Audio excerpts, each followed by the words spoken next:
সুদানের দারফুর অঞ্চলে এখন কেবলই আতঙ্ক আর হাহাকার। আল-ফাশির শহর দখলের পর শত শত মানুষকে হত্যা করা হয়েছে। আধা সামরিক বাহিনীর র্যাপিড সাপোর্ট ফোর্সেস বা আরএসএফ এর সদস্যরা নারকীয় কাণ্ড ঘটিয়েছে, যার সাক্ষী হয়ে বেঁচে ফিরে এসেছে কিছু মানুষ। তাওইলা শহরে স্থানীয় সাংবাদিকদের কাছে তারা শোনালেন সেই মর্মান্তিক অভিজ্ঞতার কথা। আল খাইর ইসমাইল এখনো ভুলতে পারছে না সেই ভয়ের স্মৃতি। 29 অক্টোবর তাওইলার এক শরণার্থী শিবিরে বসে আছেন আল খাইর ইসমাইল। তার চোখে তখনও আল-ফাশির হত্যাকাণ্ডের সেই দৃশ্য।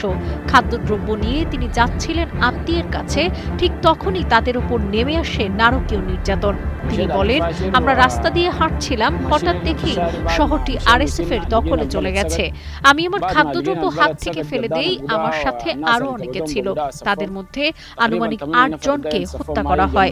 এরপরই শুরু হয় আসল বর্বরতা।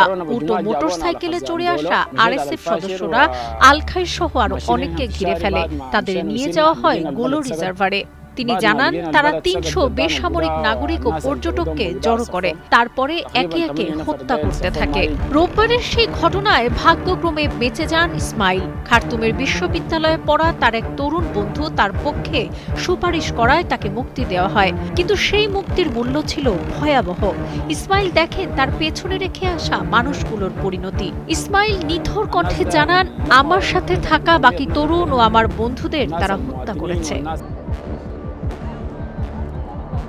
বাংলাদেশের প্রথম ইমিউনিটি বুস্টার সমৃদ্ধ ফ্যান্টাস্টিক হ্যাপি এনার্জি বিস্কিট। আল-ফাশির থেকে পালিয়ে আসা আরেক নারী তাহানি হাসান। তিনি জানান তার চরম অপমানের কাহিনী। তিনি বলেন, হঠাৎ করে তারা উপস্থিত হয়, 3 জন পুরুষ ভিন্ন বয়সের। তারা আরএসএফ এর ইউনিফর্ম পরেছিল। তারা বাতাসে গুলি ছুড়ে আর বলতে থাকে, থামো থামো। তারা আমাদের বেধড়ক মারধর করে, আমাদের জামাকাপড় মাটিতে ফেলে দেয়। একজন নারী হয়েও আমাকে তল্লাশি করা হয়। তার কথায় ফুটে ওঠে গভীর ক্ষোভ। তিনি আরো জানান, গার্নিতে পৌঁছানোর পর আরএসএফ যোদ্ধারা নারী ও শিশুদের থেকে পুরুষদের আলাদা করে ফেলে। তাহানি হাসানের ভাই এবং আরেক ভগ্নিপতি সহ বেশিরভাগ পুরুষকেই এরপর আর দেখা যায়নি। তিনি বলেন, আমরা এখনো জানি না তারা বেঁচে আছেন নাকি মারা গেছেন। তারা যদি হত্যা নাও করে থাকে, তাহলে পিপাসা আপনাকে মেরে ফেলবে, ক্ষুধা আপনাকে মেরে ফেলবে। এটি চরম অপমান।